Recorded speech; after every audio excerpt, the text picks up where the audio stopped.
नमस्कार बच्चों। BSc first year के जो सेमेस्टर सिस्टम से पेपर चल रहे हैं उनके लिए फिजिक्स का जो दूसरा भाग है सेकंड पार्ट, उसके अंदर हम 5 यूनिट की वीडियो बनाएंगे। तो पहली वीडियो है पहली यूनिट की। सबसे पहले तो जितने भी बच्चे हैं वो सारे के सारे बीएससी फर्स्ट ईयर वाले अपने दोस्तों के साथ में शेयर करते हैं, ठीक है। ओके, चलिए प्रश्न की ओर चलते हैं। अदिश राशि है। अदिश राशि क्या होती है? अदिश राशि वो होती है जिसमें केवल और केवल क्या होता है? मैग्नीट्यूड होता है, परिमाण होता है, दिशा नहीं होती है।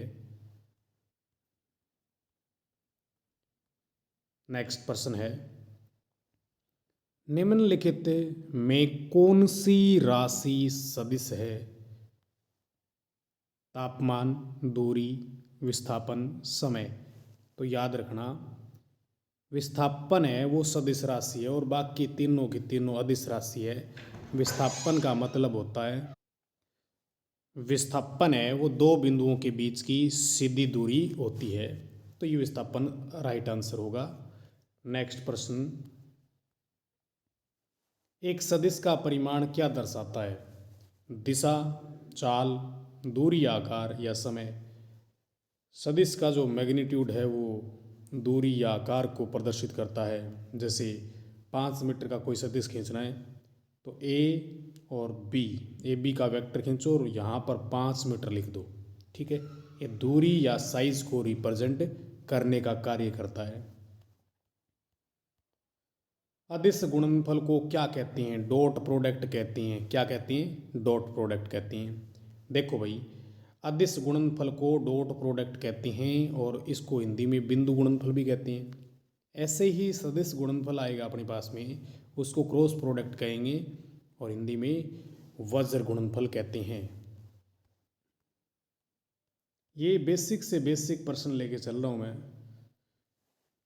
एक ही दिशा वाले दो सदिशों को जोड़ने पर क्या परिणाम मिलता है?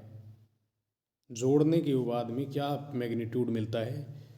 व्यवकलन के बराबर, योगफल के बराबर, गुणन के बराबर या फिर भागफल के बराबर। तो इसका राइट आंसर होगा योगफल के बराबर। दोनों को जोड़ेंगे तो दोनों का योग होगा। अगर दिशा विपरीत कर देना, देखो ये एक ही दिशा वाले दो सदिशों को जोड़ने पर क्या परिणाम मिलता है, वही तो प्रश्न सेम का सेम है, ठीक है। एक ही दिशा वाले दो सदिशों को जोड़ने पर क्या मिलता है, ये तो वापस सेम का सेम प्रश्न कैसे रिवाइज हो रहा है। हाँ, छठा प्रश्न देखिए, दो सदिशों के क्रॉस उत्पाद यानी कि cross product A cross B प्राप्त करने के लिए किस ऑपरेशन का उपयोग करना पड़ेगा? अरे गुणा करना पड़ेगा। ए क्रॉस बी का सूत्र होता है A B sine theta N cap और ए डॉट बी का सूत्र होता है ए बी कॉस थीटा।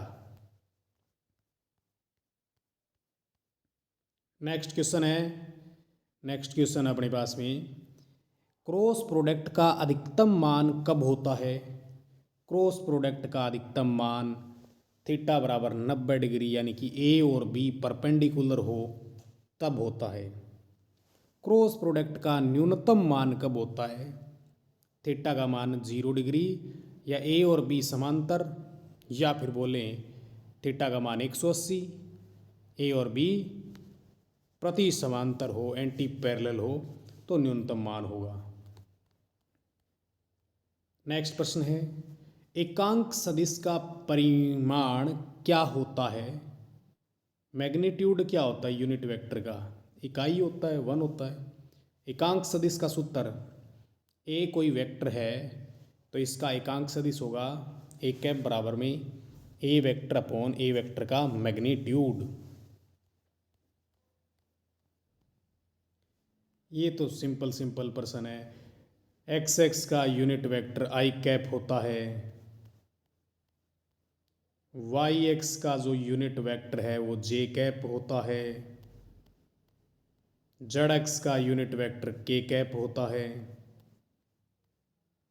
ऐसी राशियां जिनका मान निर्देश तंत्र पर निर्भर नहीं करता है वो अदिश राशि कहलाती है। नेक्स्ट क्वेश्चन, शक्ति कौन सी भौतिक राशि है? शक्ति अदिश भौतिक राशि है।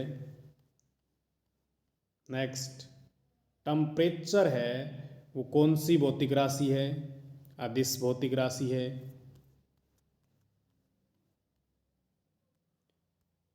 नेक्स्ट, ऊर्जा है वो कैसी भौतिक राशि है?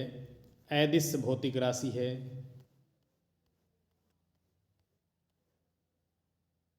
कार्य कैसी भौतिक राशि है? अदिश भौतिक राशि।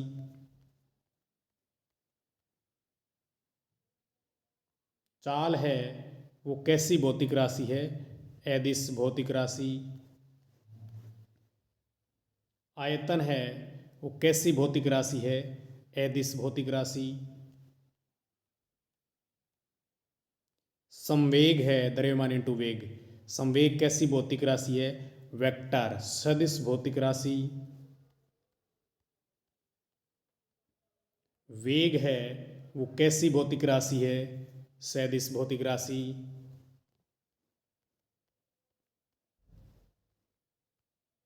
त्वरण है वो कैसी भौतिक राशि है? सदिश भौतिक राशि। विस्थापन कैसी भौतिक राशि है? सदिश भौतिक राशि। सदिश होने की क्या शर्त है? सदिश होने के लिए दिशा भी चाहिए, परिमाण भी होना चाहिए और योग नियम की पालना भी होनी चाहिए। सदिश योग नियम की पालना होनी चाहिए, तो तीनों के तीन होने चाहिए। राइट आंसर डी होगा।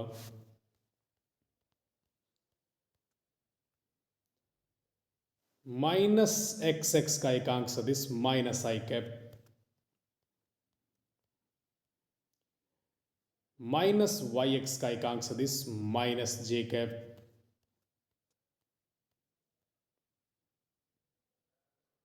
माइनस जेड एक्स का एकांक सदिश माइनस के कैप,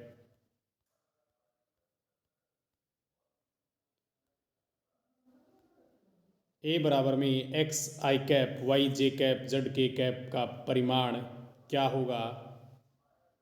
तो आई के गुणांक का वर्ग प्लस में जे के गुणांक का वर्ग प्लस में के गुणांक का वर्ग का वर्गमूल। तो ए वेक्टर का मान आ गया अंडर रूट में एक्स स्क्वायर प्लस में वाई स्क्वायर प्लस में जेड स्क्वायर। नेक्स्ट है 30 नंबर प्रश्न, 3 आई कैप 4 जे कैप 5 के कैप का मैग्नीट्यूड क्या होगा? परिमाण क्या होगा?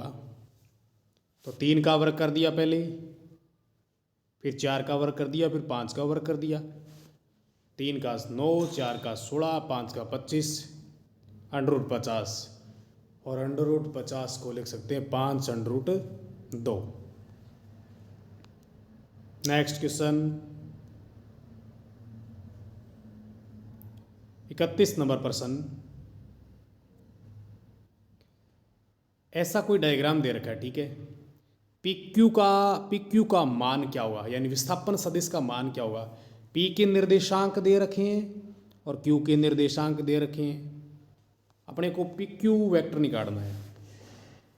पी क्यू होता है x2 माइनस x1 आई कैप, y2 माइनस y1 जे कैप, z2 माइनस z1 के कैप। या फिर पी क्यू का मान अगर निकालें तो x2 माइनस x1 का whole square plus y2 minus y1 का whole square plus z2 minus z1 का होल स्क्वायर का वर्गमूल। नेक्स्ट प्रश्न, अपने पास में इस तरीके का डायग्राम दे रखा है। ए बी की डायरेक्शन इधर है, बी सी की इधर है, ए सी की इधर है। ए बी सी ए सी 3 सदिश है, तो ए सी का मान क्या होगा? त्रिभुज का योग नियम होता है कि त्रिभुज की जो दो भुजाएं हैं वो एक की डायरेक्शन में होती है ना, ये एक की डायरेक्शन में है, तो इनका जोड़ है वो किसके बराबर होगा? तीसरी भुजा के बराबर होगा, लेकिन विपरीत दिशा के अंदर होगा। तो ए सी का मान होगा ए बी प्लस में B C. Next question same का सेम है, लेकिन यहाँ पर मैंने इसको आगे की ओर एक्सटेंड करके थीटा एंगल दे दिया। ए और बी का मान क्या होगा? अब परिवर्तन नहीं होगा, सेम का सेम ही है, दो दिशाएं एक दिशा में है, तो सी का मान होगा ए प्लस में बी। ये ए है और इधर बी जा रहा है, तो विपरीत दिशा में जाएगा माइनस का बी। ए और माइनस ए वेक्टर और माइनस बी वेक्टर का योग क्या होगा? योग नहीं, यहाँ पर व्यवकलन के रूप में कह सकते हैं। सी वेक्टर बराबर में A vector minus B vector.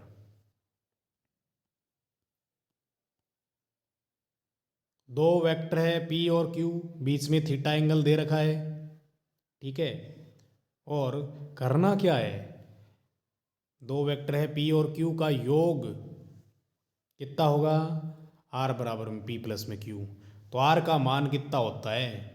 Are का मान होता है P square plus Q square plus में 2pq कॉस थीटा का वर्गमूल।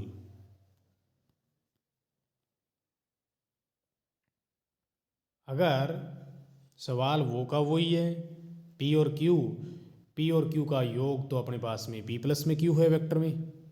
आर का मान क्या होगा जब दोनों के बीच में थीटा बराबर 0 डिग्री हो? तो आर का मान आएगा पी प्लस में क्यू।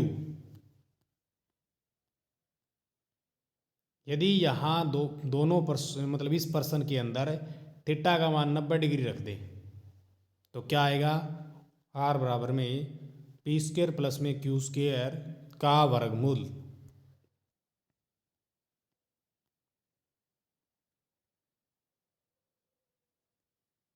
इसी प्रकार से इसी पर्सन के अंदर थीटा का मान अगर 180 हो तो क्या आएगा? आर का मान आएगा पी माइनस क्यू या फिर क्यू माइनस पी, दोनों में से एक हो सकता है। अगर पी बड़ा है तो पी माइनस क्यू होगा और क्यू बड़ा है तो क्यू माइनस पी हो जाएगा। समांतर चतुर्भुज के नियम में परिणामी की दिशा क्या होगी? जैसे अपने चित्र दे रखा ना, ये है अपने पास में पी वेक्टर, ये अपने पास में क्यू वेक्टर, दोनों के बीच में थीटा एंगल है ये वाला, और यहाँ से गुजर रहा अपना रिजल्टेंट आर वेक्टर कितने कोण पर जा रहा है भाई? एल्फा कोण पर जा रहा है। तो एल्फा का मान क्या होता है? एल्फा का मान होता है टेन एल्फा बराबर में Q sine theta upon P plus में क्यू कॉस थीटा, ये वाला मान होता है, ठीक है। नेक्स्ट क्वेश्चन 40 नंबर प्रश्न पर आ चुके हैं। दो सदिश P व Q दोनों के परिमाण समान है, उनके मध्य का मान थीटा है। अब ऐसे प्रश्न दो चार बना रखे हैं, उनके बीच में थीटा है, तो परिणामी का परिमाण क्या होगा जब थीटा बराबर में कितना डिग्री हो? 0। थीटा का मान 0 है, दोनों सदिश P और Q है, परिमाण सेम है, तो आर रिजल्टेंट होगा वो P प्लस में P यानी 2P के बराबर होगा। दोनों सदिशों के परिमाण है वो बराबर है और उनके मध्य का कोण थीटा है, तो परिणामी का परिमाण क्या होगा यदि थीटा का मान 60 डिग्री है? 60 डिग्री पर होता है आर बराबर में √3p। और 90 डिग्री की बात करें तो थीटा का मान 90 डिग्री हो तो आर का मान आएगा √2p।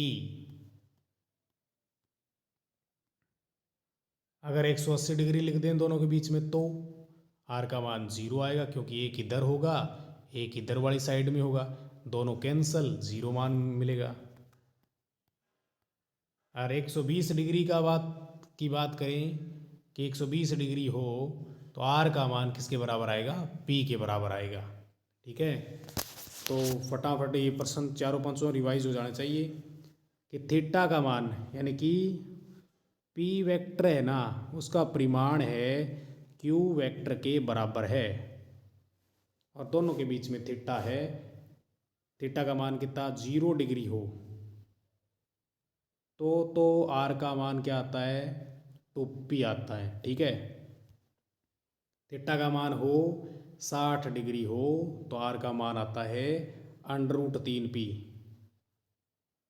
यदि थीटा का मान 90 डिग्री हो तो आर का मान आता है √2 पी, पी बार है, ठीक है, √2 पी।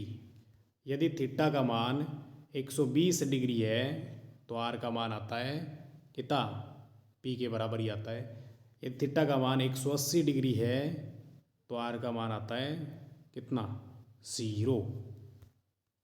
तो ये अपने इसके स्क्रीनशॉट ले लो, बढ़िया है।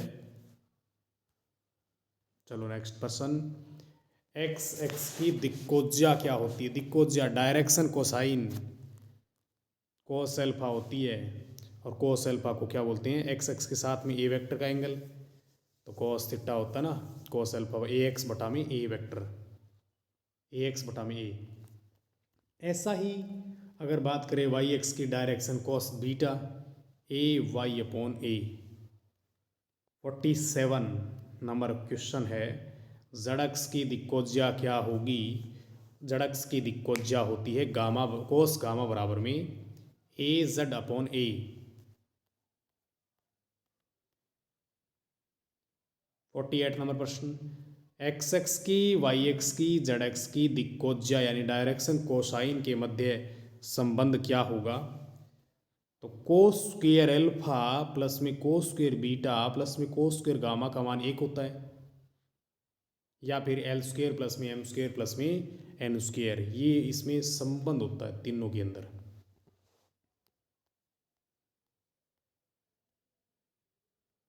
नेक्स्ट क्वेश्चन है, बल और विस्थापन का जो अदिश गुणनफल है वो किसके बराबर होता है? ये वर्क डन के बराबर होता है, कार्य के बराबर। कार्य W बराबर में F vector dot D S vector, या F D S cos theta dot product cos theta देता है।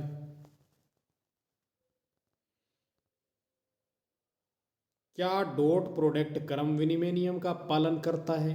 जी हाँ, डॉट प्रोडक्ट क्रम विनिमय नियम का पालन करता है, यानी ए डॉट बी बराबर बी डॉट ए लिखा जा सकता है। दो सदिश लंबवत होने की क्या शर्त है?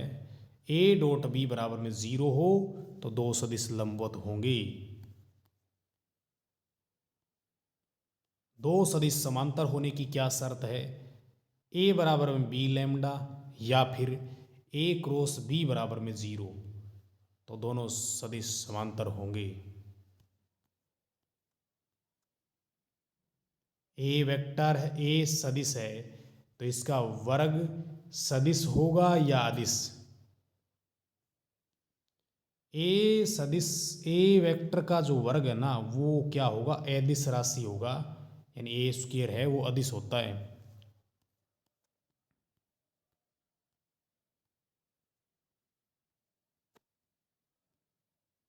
ए डॉट ए का मान क्या होता है? ए डॉट ए का मान ए स्क्वायर होता है और वो की अदिश है, ठीक है। ए क्रॉस ए का मान क्या होता है? ए डॉट ए का मान ए स्क्वायर है, लेकिन ए क्रॉस ए का मान क्या होता है? 0, ठीक है।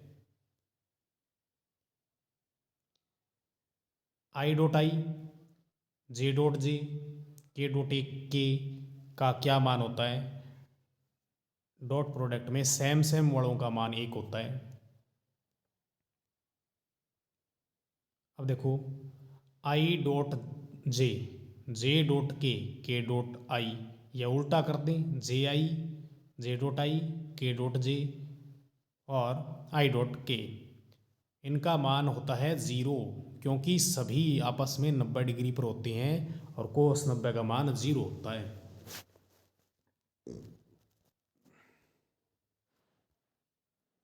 नेक्स्ट प्रश्न है, ए का मान दे रखा है ए एक्स आई कैप, बी ए वाई जे कैप और ए जेड के कैप। बी का मान है बी एक्स आई कैप, बी वाई जे कैप, बी जेड के कैप। ए डॉट बी का मान क्या होगा? डॉट प्रोडक्ट करना भाई, आई का आई के साथ गुणा करना पड़ेगा, ए एक्स बी एक्स, जे का जे के साथ, ए वाई बी वाई, के का के के साथ, ए जेड बी जेड।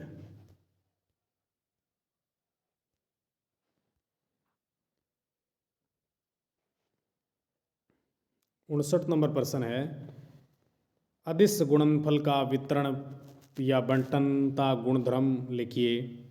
अदिश गुणधर्म, बंटनता गुणधर्म का मतलब है बांटना, ठीक है। A vector dot B vector plus C vector, तो आपस में बांट दो, यानी ए डॉट बी और ए डॉट सी, ठीक है। नेक्स्ट, ए का बी पर प्रक्षेप, ए पर बी का प्रक्षेप ए डॉट बी कैप, या ए डॉट बी और बटा बी का मैग्नीट्यूड, बी का ए पर प्रक्षेप, बी का ए पर, तो बी लिखा, ए पर है ना तो ए कैप लगा दिया, और या फिर बी डॉट ए बटा में ए का मैग्नीट्यूड।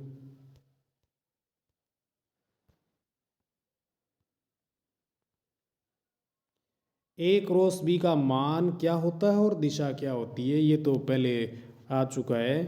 ए क्रॉस बी का मान होता है A B sine theta dot N cap, और इसकी दिशा होती है तल के लंबवत। ए के भी लंबवत होती है ए क्रॉस बी की, और बी के भी क्या होती है, लंबवत होती है।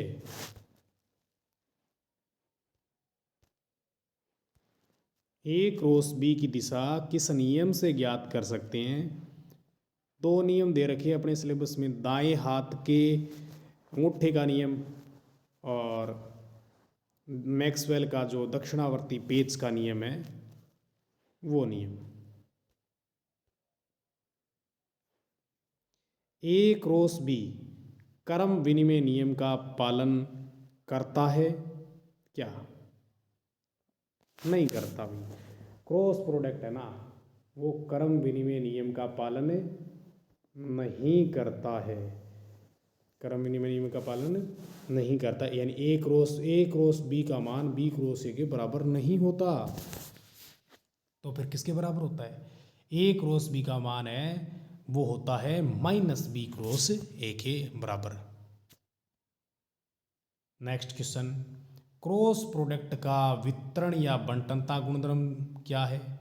वही सेम का सेम, ए क्रॉस बी प्लस सी, बांट दो भाई, ए क्रॉस बी हो गया, ये हो गया ए क्रॉस सी।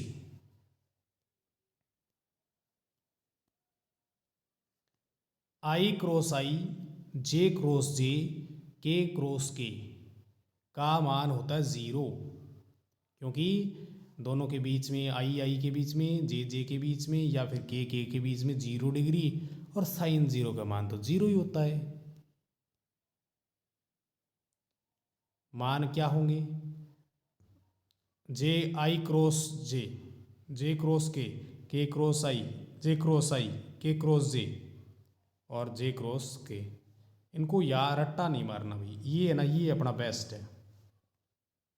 ये आई लिख लिया, आई कैप, ये जे कैप लिख लिया, और ये क्या लिख लिया, के कैप। अब देखो घेरे के अंदर ये सर्कल है ना, इसके अनुदिश चलो, जो डायरेक्शन लगाई इसके अनुदिश चलोगे तो मान प्लस का आएगा, और अपोजिट डायरेक्शन में आएंगे तो माइनस का। जैसे आई है ये, और ये क्या है, जे। आई क्रॉस जे, उत्तर आएगा के कैप। जे क्रॉस के, आई कैप। के क्रॉस आई, बच गया वो जे कैप। उल्टा करते हैं ना तो माइनस का निशान लगा दो। जैसे क्या लिखूं मैं यहाँ पर, साफ करता हूँ पहले। अगर ऐसे के क्रॉस जे बोल दिया तो आई तो आएगा लेकिन माइनस का आई आएगा, ठीक है। जैसे बोल दिया आई क्रॉस के बोल दिया तो आएगा तो जे, लेकिन निशान किसका, माइनस का, ओके।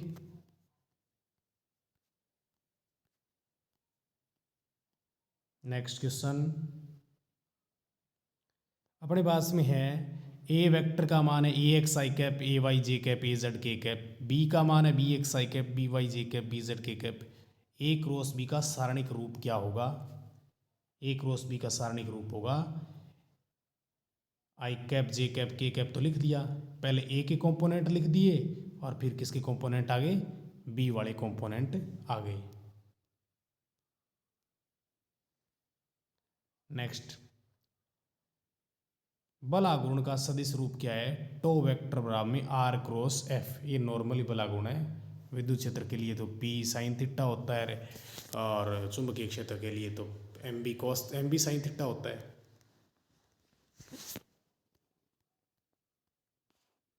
कोणीय संवेग का सूत्र सदिश के रूप में लिखना है तो L बराबर में R क्रॉस P होता है। P रेखीय संवेग है, ये घूर्णन अक्ष से लंबवत दूरी है। समांतर चतुर्भुज की भुजाएं अगर L और B है तो क्षेत्रफल क्या होगा? क्षेत्रफल होगा L क्रॉस B। यदि त्रिभुज की दो आसन्न भुजाएं A वेक्टर और B वेक्टर है तो क्षेत्रफल क्या होगा? त्रिभुज का क्षेत्रफल होता है 1/2 A vector cross B vector.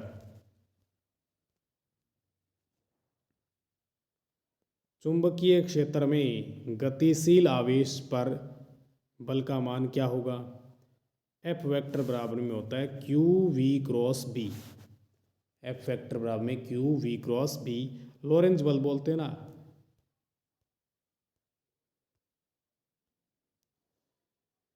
Seventy 74 number question है, अदिश त्रिक गुणनफल से प्राप्त राशि कैसी होती है? अदिश राशि होती है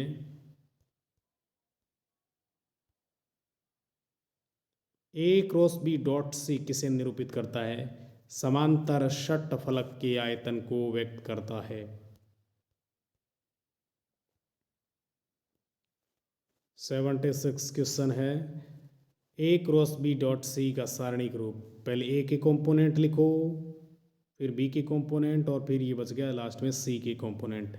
ठीक है, ये सारणिक रूप में आ गया। A dot B cross C का मान बताइए, जबकि A और B C परस्पर कैसे हैं? समतलीय है, एक ही तल में है, तो मान आएगा 0।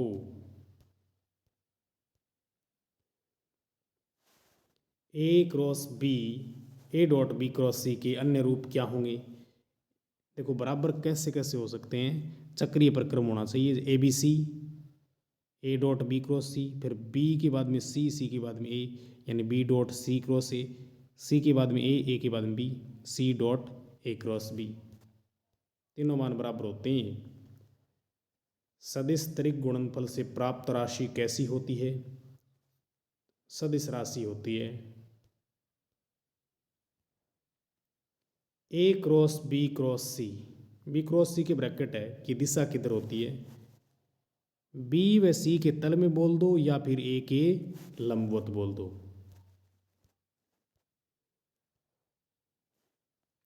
A cross B cross C, B cross C के ब्रैकेट है का हल क्या होगा? पहले B वेक्टर लिखा, A और C का डॉट कर दिया, फिर C वेक्टर लिखा निशान माइनस का, फिर किसका? A और B का डॉट कर दिया। ठीक है,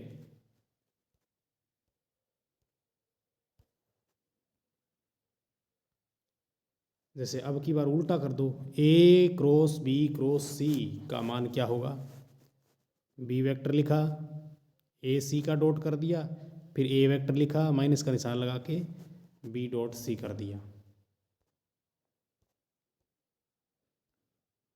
सदिश त्रिक गुणनफल क्या सहचारी नियम की पालना करता है? नहीं करता भाई। A cross B cross C not equal to होता है A cross B cross C।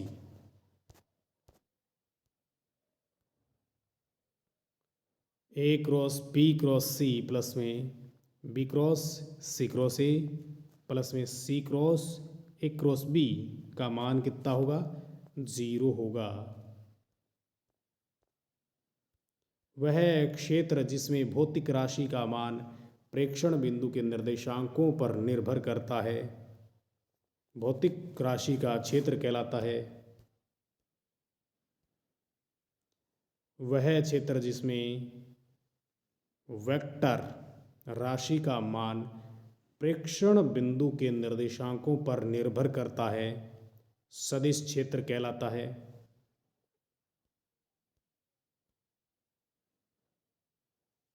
वह क्षेत्र जिसमें अदिश राशि के का मान है वो प्रेक्षण बिंदु के निर्देशांकों पर निर्भर करता है, वो अदिश क्षेत्र कहलाता है। यहाँ पर सदिश नाम हो तो सदिश क्षेत्र, यहाँ पर अदिश नाम हो तो अदिश क्षेत्र होगा। अदिश क्षेत्र का उदाहरण क्या है?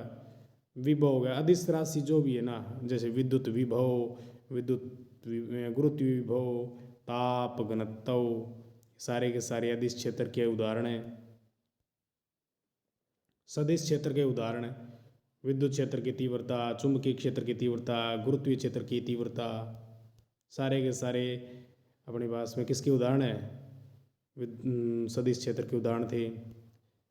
नेक्स्ट, अदिश क्षेत्र जिन पृष्ठों पर अदिश राशि का मान नियत रहता है वो कहलाते हैं सम अदिश पृष्ठ। 12वीं क्लास में पढ़ा ना, सम विभव पृष्ठ। विभव क्या होती है? अदिश राशि तो होती है।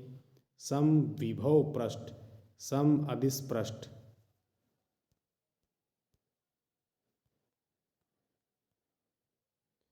सम अदिश पृष्ठ काटते नहीं है, नहीं काटते भाई। क्यों नहीं काटते? क्योंकि इनका जो मान है वो एक मानी होता है। सदिश क्षेत्र का गणितीय रूप क्या होगा? ए वेक्टर बराबर में, ए वेक्टर लिख के एक्स वाई जेड निर्देशांक है ये, और अदिश क्षेत्र का गणितीय रूप करें तो फाई कोई अदिश राशि है, फाई एक्स वाई जेड कर दो।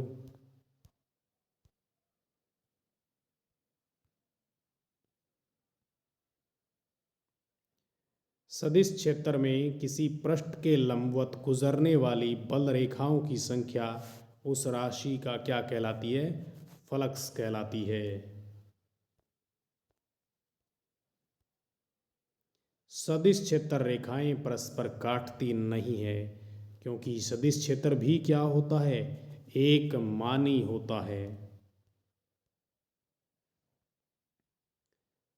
अदिश क्षेत्र में अदिश फलन के अधिकतम परिवर्तन की दर को क्या बोलते हैं?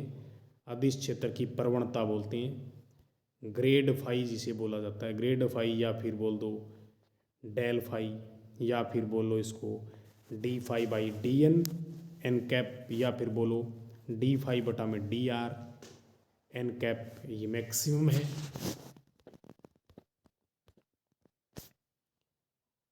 ग्रेड फाई का कार्तीय रूप होगा, ग्रेड फाई बराबर में iota sorry I cap curly phi upon curly X J cap curly phi upon curly Y K cap curly phi upon curly Z.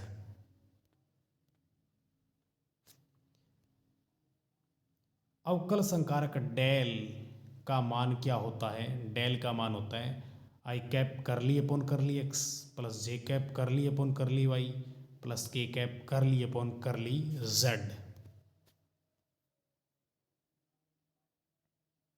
अवकल संकारक डेल सदिश है या फिर अदिश? डेल है वो एक सदिश राशि होती है। ग्रेड फाई की बात कर लें तो वो सदिश है या अदिश? देखो, फाई तो अदिश है, लेकिन ग्रेड लगा दिया तो क्या होगा? वो वेक्टर बन जाएगा। विद्युत क्षेत्र और विद्युत विभव में क्या संबंध होता है? E बराबर में माइनस ग्रेड वी का संबंध होता है। विद्युत क्षेत्र और विद्युत विभव में क्या संबंध होता है? ध्रुवीय निर्देशांकों में बताइए। ई वेक्टर बराबर में माइनस करली वी अपॉन करली आर डॉट आर कैप।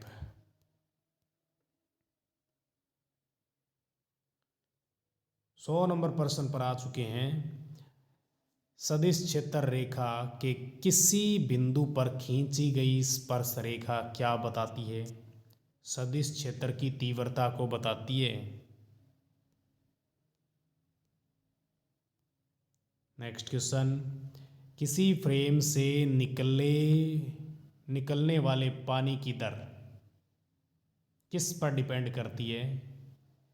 मतलब इधर पानी जा रहा है, यहाँ कोई फ्रेम है, तो किस पर डिपेंड करता है? पानी के वेग पर डिपेंड करता है दर, फ्रेम के एरिया पर डिपेंड करता है, और इसके ओरिएंटेशन यानी अभिविन्यास के ऊपर भी निर्भर करता है।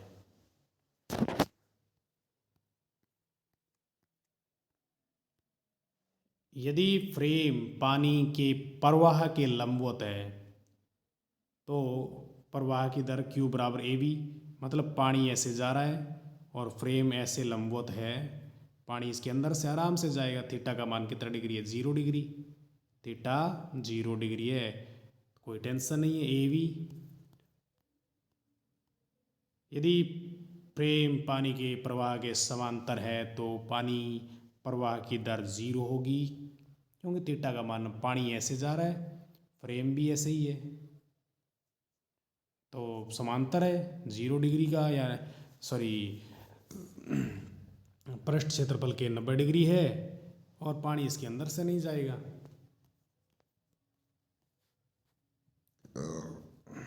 नेक्स्ट क्वेश्चन है, ए का पृष्ठीय क्षेत्रफल, ए का पृष्ठीय समाकलन क्या व्यक्त करता है? ए का पृष्ठीय समाकलन है फाई बराबर में फ्लक्स को व्यक्त करता है। पृष्ठीय समाकलन हो गया क्या? ए डॉट डी ए, और समाकलन में एस लगा दो, ठीक है। पृष्ठीय समाकलन को इंगित करता है।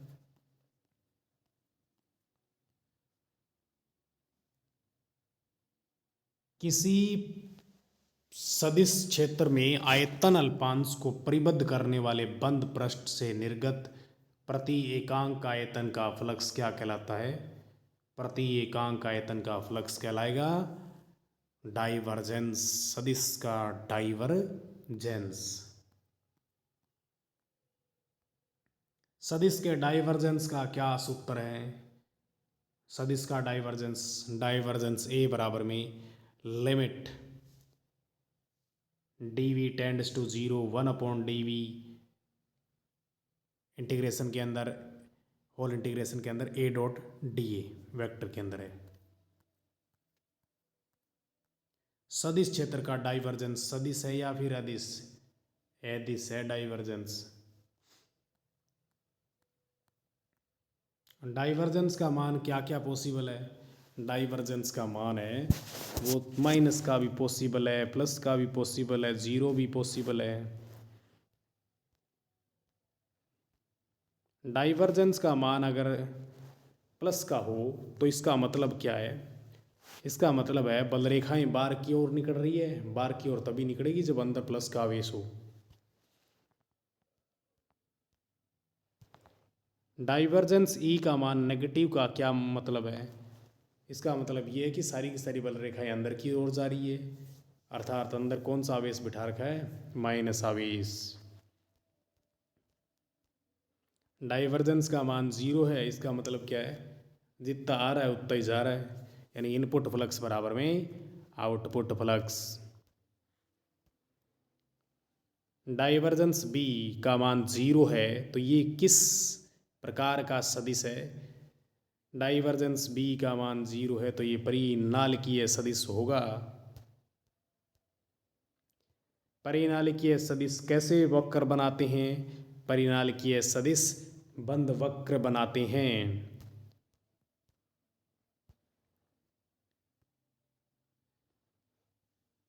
114 नंबर प्रश्न है, स्रोत व सिंक के कारण डाइवर्जेंस का मान कैसा होता है? स्रोत के कारण प्लस का होता है डाइवर्जेंस, सिंक के कारण डाइवर्जेंस का मान माइनस का होता है।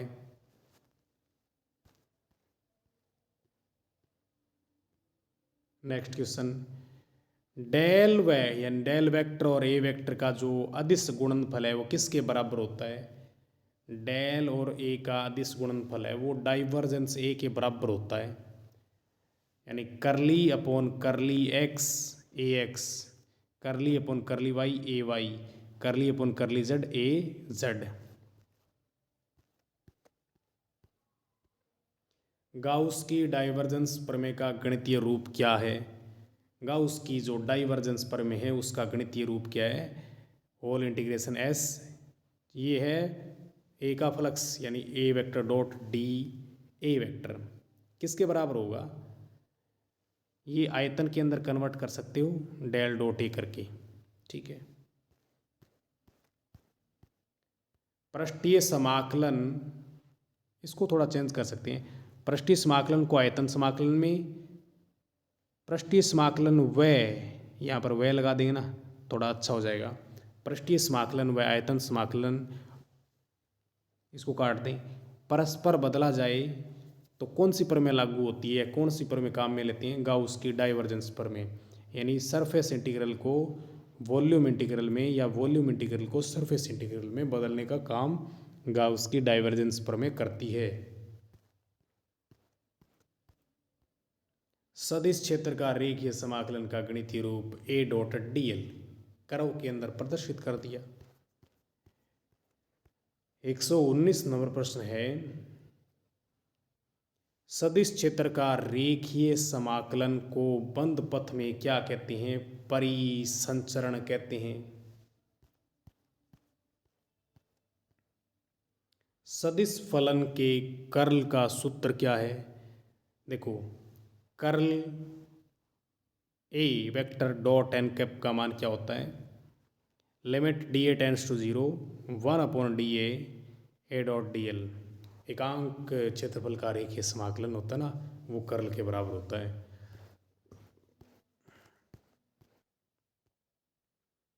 एक 121 नंबर प्रश्न, डेल वेक्टर और ए वेक्टर का क्रॉस प्रोडक्ट यानी सदिश गुणनफल किसे व्यक्त करता है? डेल क्रॉस ए बराबर में कर्ल ए को रिप्रेजेंट करता है ये। कर्ल ए का सारणिक रूप क्या होगा? कर्ल ए होता है डेल क्रॉस ए। तो पहले आई जे के लगा दो, फिर डेल के कोफिशिएंट लगा दिए, करली अपॉन करली एक्स, करली अपॉन करली वाई, करली अपॉन करली जेड, और फिर ए की कोफिशिएंट लगा दी ए एक्स ए वाई ए जेड। 123 नंबर प्रश्न, स्टोक्स की कर्ल प्रमेय क्या है? देखिए, ए डॉट डी एल है, वो होल इंटीग्रल के अंदर है, तो इसको कैसे लिख सकते हैं? कर्ल ए डॉट डी ए। ठीक है।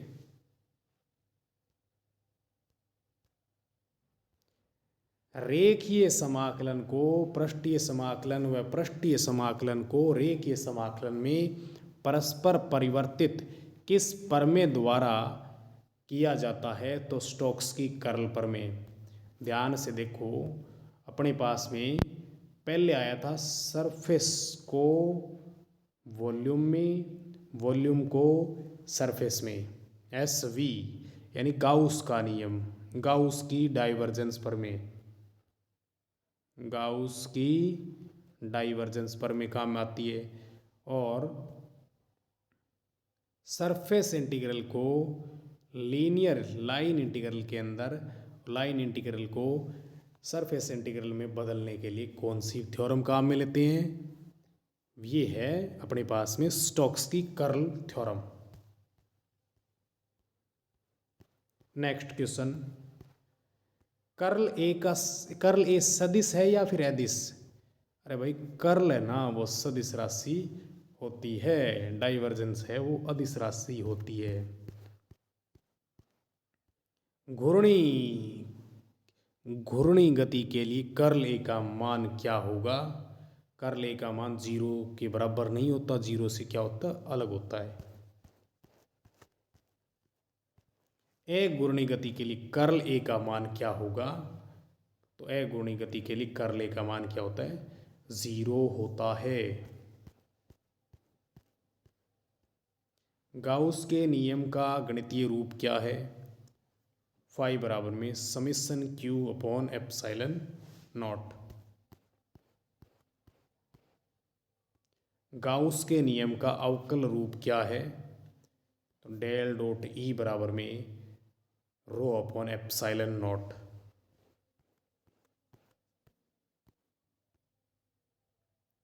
गाउस के नियम का समाकलन रूप क्या है? गाउस के नियम का समाकलन रूप ई डॉट डी ए इंटीग्रल समाकलन के अंदर क्या लिख सकते हो?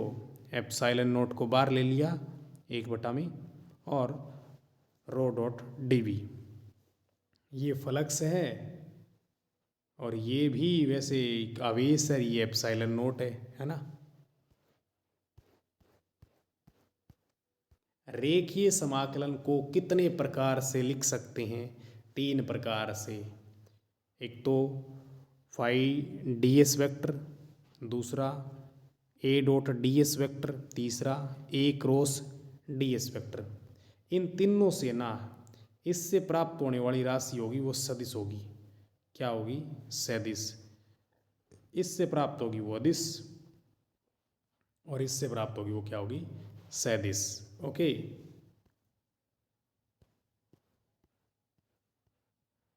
नेक्स्ट क्वेश्चन है 132 नंबर प्रश्न। पृष्ठीय समाकलन कितने प्रकार से संभव है? 3 प्रकार से संभव है। पृष्ठीय समाकलन का मतलब 2 बार समाकलन का निशान होना चाहिए। ठीक है, 2 बार लगा रखा है ना। तरीका वही, phi dot D A vector, A vector dot D A vector, A vector cross D A vector. तो ये वाला भी वेक्टर देगा, क्रॉस वाला भी वेक्टर देगा, लेकिन डॉट प्रोडक्ट तो स्केलर देता है। ठीक है। नेक्स्ट क्वेश्चन, ग्रीन की प्रमेय क्या है? ग्रीन की प्रमेय देखो, ट्रिपल इंटीग्रल यानी volume integral del phi del psi D V का जो मान है वो क्या? Phi del psi D A surface minus volume की बात करें तो phi del square psi D V, या फिर उल्टा कर दो, फाई की जगह साई, साई की जगह phi, psi del phi D A और माइनस में volume integral psi del square phi. एक और भी स्टेटमेंट होता है, psi del phi del square psi minus psi del square phi D V बराबर में phi del psi minus psi del phi D A, यानी वॉल्यूम से सरफेस के अंदर। तो ये है ग्रीन की थ्योरम। किसकी थ्योरम है? ग्रीन की थ्योरम। नेक्स्ट क्वेश्चन, समतल में ग्रीन की प्रमेय क्या है?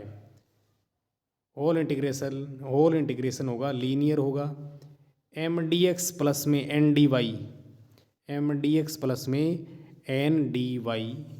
तो इसका मान क्या होता है? Curly N upon curly X minus curly M upon curly Y D X D Y. Surface integral होगा, यानी कि लीनियर टू सरफेस।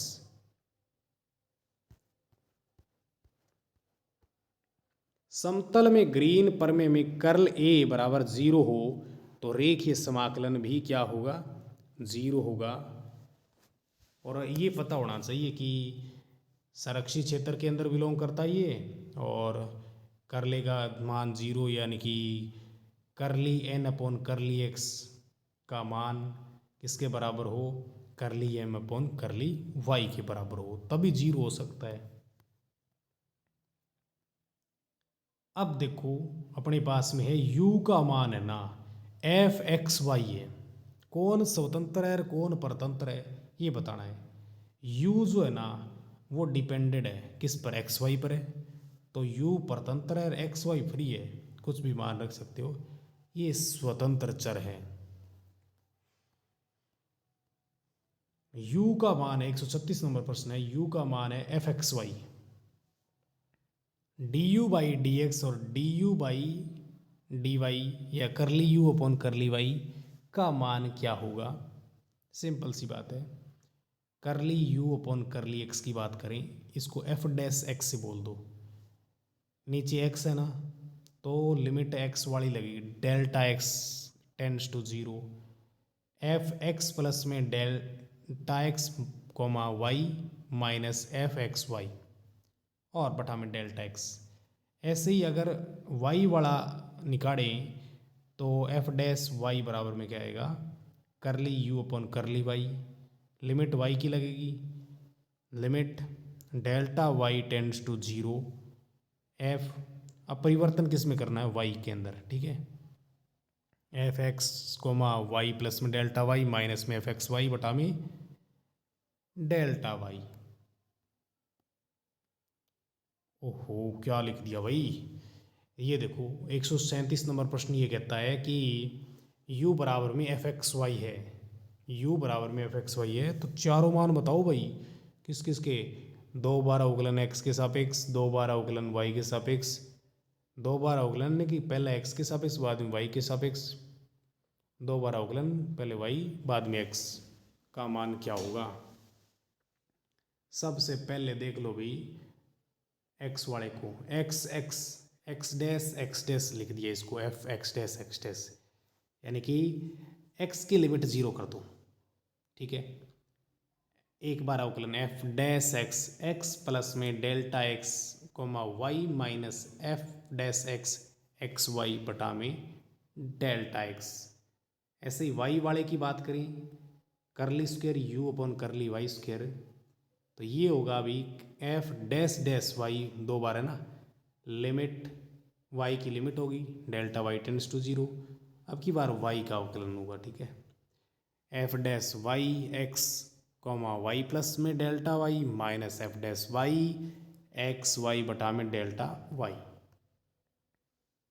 अगर मैं u का पहले x y के सापेक्ष करूँ तो del square u upon delta x delta y, ये करली x करली y, इसको f x dash y dash लिख दो।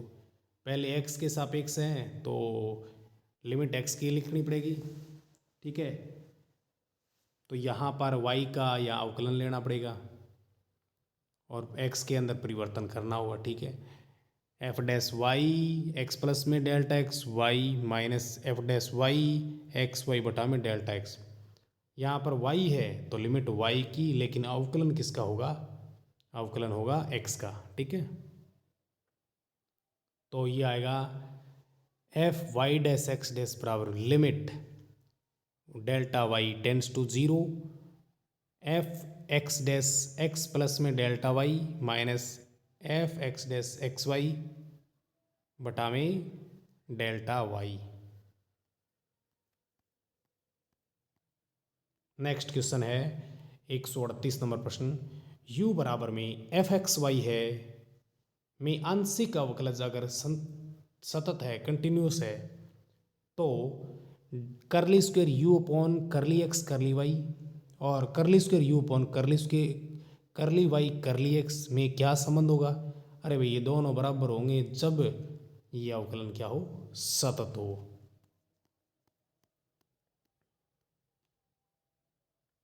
एक 139 नंबर कहता है कि u का मान f एक्स वाई है, आंशिक अवकलज है वो सतत नहीं है, तो इन दोनों का मान क्या होगा भाई, बराबर नहीं होगा, इनमें संबंध कोई नहीं होगा, ठीक है। आंशिक अवकलज का ज्यामितीय अर्थ का मतलब क्या है, आंशिक अवकलज के ज्यामितीय अर्थ का मतलब है स्पर्शजा, उस कोण की स्पर्शजा, ठीक है।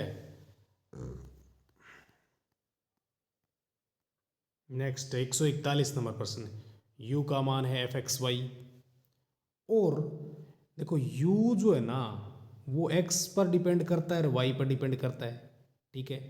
लेकिन x भी डिपेंड t के ऊपर करता है, x फाई t है और y साई t है, t पर ये भी करता है। जो अवकलनीय और सतत है du बाई dt और du का मान क्या होगा।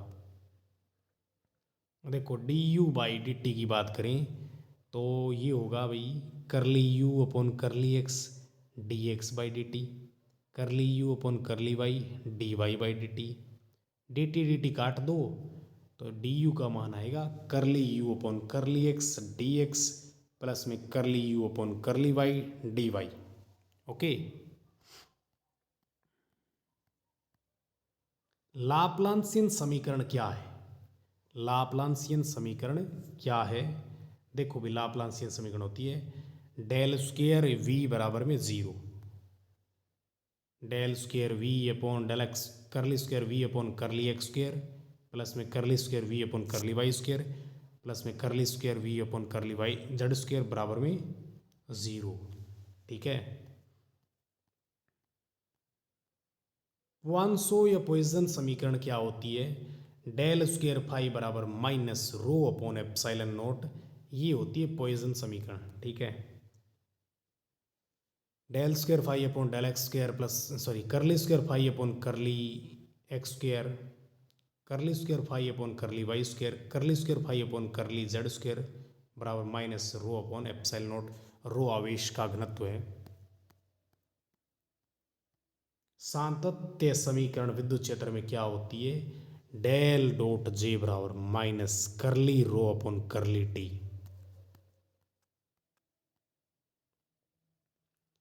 एक 145 नंबर प्रश्न है, x बराबर में a cos थीटा, y बराबर a sin थीटा, तो दीर्घवृत्त का क्षेत्रफल क्या होगा, पाई ए बी। विभव का मान है 3x² minus Y plus Z. विद्युत क्षेत्र और आवेश घनत्व का मान क्या होगा, E बराबर माइनस ग्रेड V फॉर्मूला लगा के विभव का मान निकाल लोगे, माइनस 6xi कैप प्लस में जे कैप माइनस के कैप, और डेल डॉट ई का मान बराबर में रो अपॉन एप्सिलॉन नॉट। तो ये वाला फॉर्मूला लगा के रो की वैल्यू निकाल लोगे, -6 epsilon not.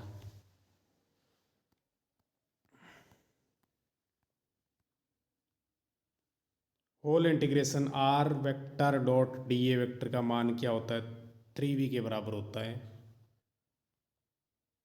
Are vector dot D A का मान 3v के बराबर होता है, निकालने की जरूरत नहीं, याद कर लेना इसको। डेल डॉट वी बराबर में 0 और डेल क्रॉस वी का मान 2 ओमेगा के बराबर। डेल वी, ये प्रश्न एक ही है वैसे तो, डेल डॉट वी का मान तो क्या होता है 0 होता है, डेल क्रॉस वी का मान क्या होता है 2 ओमेगा, यदि दोनों के अंदर वी बराबर में क्या होता है ओमेगा क्रॉस आर होता है। 150 नंबर प्रश्न है, del dot A cross B का मान क्या होगा, पहले बी ले लो फिर ए ले लो, ठीक है। बी लिया तो A dot del dot A, और ए लिया तो डेल डॉट बी कर दो, लेकिन निशान माइनस का। Del dot phi A vector का मान क्या होगा, phi del dot A plus में ए वेक्टर डेल फाई। इसी प्रकार से ये 152 नंबर प्रश्न भी यही है, del cross phi A vector cross product में है, तो कोई बात नहीं, क्रॉस प्रोडक्ट लगा देंगे, प्लस का निशान भी आएगा। फाई डेल क्रॉस ए और डेल फाई क्रॉस ए।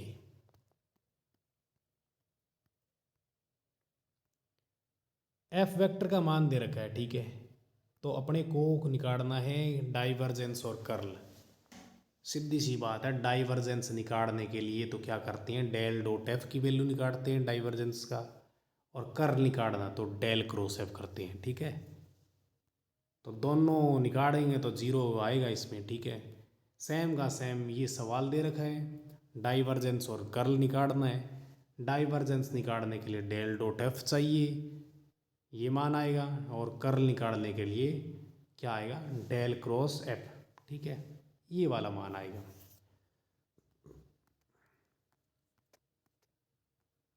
अब ये वाली चीज़ में प्रश्न पक्का पड़ेगा भाई, बहुत ज़बरदस्त चीज़ है, इसको ध्यान से पढ़ना, ठीक है। ये जो पेज है वो मोस्ट से मोस्ट इम्पोर्टेंट है, इसके अंदर सारे न्यूमेरिकल आ गए, और ये न्यूमेरिकल यूनिवर्सल है, परिवर्तन नहीं हो सकता, सेम का सेम रिजल्ट देंगे। 1.5 पेज का न्यूमेरिकल है, तो निकालने बैठोगे तो 1 मिनट में तो होगा नहीं, ठीक है। इसलिए आपको ये डायरेक्ट निकालना तो आना चाहिए, लेकिन पेपर में निकालना नहीं है, डायरेक्ट याद होना चाहिए, ठीक है। तो देखो सबसे पहले 155 नंबर प्रश्न, डेल क्रॉस ए क्या होगा, grad del dot A minus del square A. Del cross 156 157 दोनों साथ में देखना, डाइवर्जेंस ए क्रॉस आर, और ये है curl A cross R. Divergence A cross R और कर्ल भी ए क्रॉस आर है, ठीक है। डाइवर्जेंस ए क्रॉस आर और कर्ल ए क्रॉस आर याद हो जाना चाहिए अभी। डाइवर्जेंस ए क्रॉस आर का मान 0 और कर्ल ए क्रॉस आर का मान क्या है 2a वेक्टर है, ठीक है। डाइवर्जेंस ग्रेड 1/r 0 मान।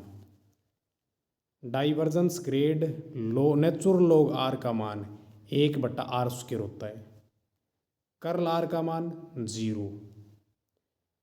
कर्ल के कैप बटा में आर का मान होता है -i कैप वाई प्लस में जी कैप एक्स बटा में r³।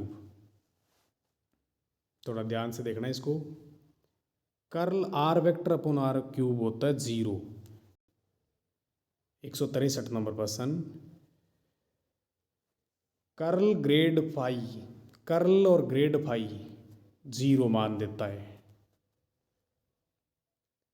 डाइवर्जेंस आर का मान 3 होता है। यहाँ पर देखो, यहाँ पर देखो कर्ल आर का मान है ना, साफ कर देता हूँ पहले। एक तो 164 नंबर प्रश्न देखो और एक 160 नंबर प्रश्न देखो, ध्यान से मैच करके रिलेट करके पढ़ो। कर्ल आर का मान 0 होगा, डाइवर्जेंस आर का मान 3 होगा, है ना। हाँ, डाइवर्जेंस आर की power n R vector n plus में 3 r की power n। Divergence R vector upon r³ 0 मान होता है। अब इस दोनों प्रश्नों को रिलेट करके पढ़ो। ये देखो ये रहा, है ना, 162 और 166। Curl are vector upon r³ बराबर 0, divergence R vector upon r³ भी 0, दोनों 0 है ना। और फिर नेक्स्ट क्वेश्चन है डेल नेचुरल लॉग आर बराबर में क्या होगा, R vector upon r²। Grad A dot R का मान ए के बराबर है। ग्रेड 1/r का मान -r upon r³। a plus B cross a minus B, इसका मतलब है 2b क्रॉस a के बराबर। f का मान दे रखा है, परिमाण पूछा है, परिमाण निकालना आता है ना अपने को। i के गुणांक का वर्ग प्लस j के गुणांक का वर्ग प्लस k के गुणांक का वर्ग, 2 का वर्ग 4, 3 का 9, 6 का 36, 4 9 36 कितने हो गए रे, 49 का कितना 7। p और q दो वेक्टर हैं, उनका परिणामी r है, इन्हीं के परिमाण के बराबर है, मतलब r वेक्टर बराबर में p vector plus p vector बराबर में q वेक्टर। तो p और q के बीच का कोण कितना होगा, अरे भाई 120 डिग्री होता है। कितने होता है, 120 degree. f vector, f1 vector, f2 vector, f3 vector तीनों बल संतुलन में है, तो शर्त क्या होती है, नेट फोर्स का मान 0 निकाल दो तो वो संतुलित अवस्था में आ जाएंगे। ओके,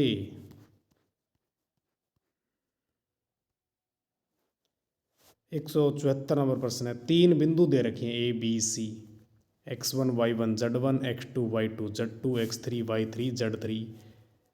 तो त्रिभुज का क्षेत्रफल क्या होगा। पहले तो क्या काम करो, देखो मैथमेटिकल रट्टा नहीं मारना ना। पहले क्या काम करो, ए बी वेक्टर निकालो, ठीक है। फिर निकालो ए सी वेक्टर, निकालो और 1/2 ए बी क्रॉस ए सी कर दो, आंसर आ जाएगा। देखो नेक्स्ट क्वेश्चन है अपने पास में, मैंने प्रश्न तो नहीं लिखा लेकिन प्रश्न की लैंग्वेज लिख दी। बरसात का जो वेग है वो नीचे की ओर है 8 मीटर प्रति सेकंड से, और वायु चल रही है 6 की स्पीड से 6 मीटर प्रति सेकंड उत्तर से दक्षिण की ओर, ठीक है। तो दिशा वगैरह पूछेगा ये इस तरीके से। तो अपने क्या करें, वी वेक्टर बराबर में वी आर यानी रेन का वेक्टर प्लस में एयर का वेक्टर लिख दो। मैग्नीट्यूड लेके चलेंगे तो दोनों का स्क्वायर कर देंगे, 8 का वर्ग प्लस में 6 का वर्गमूल, 64 प्लस में 36 यानी 10 का मान आ जाएगा, 10 मीटर प्रति सेकंड।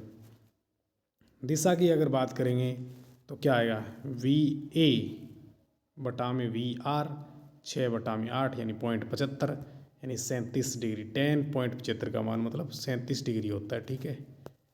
tan अल्फा बराबर 0.75 है तो वो 37 डिग्री मान आएगा। तो पहली यूनिट के मैंने 175 प्रश्न बनाए हैं। आई थिंक पहली यूनिट से रिलेटेड सारे के सारे प्रश्न हमारे इसी वीडियो से आ जाएं। ठीक है, तो आज के लिए बस इसी वीडियो को इतने ही प्रश्न करेंगे इसमें। तो एक कोट के साथ मैं इस वीडियो को ख़त्म करना चाहता हूँ। यूँ नहीं मिलती राही को मंजिल, एक जुनून सा दिल में जगाना होता है।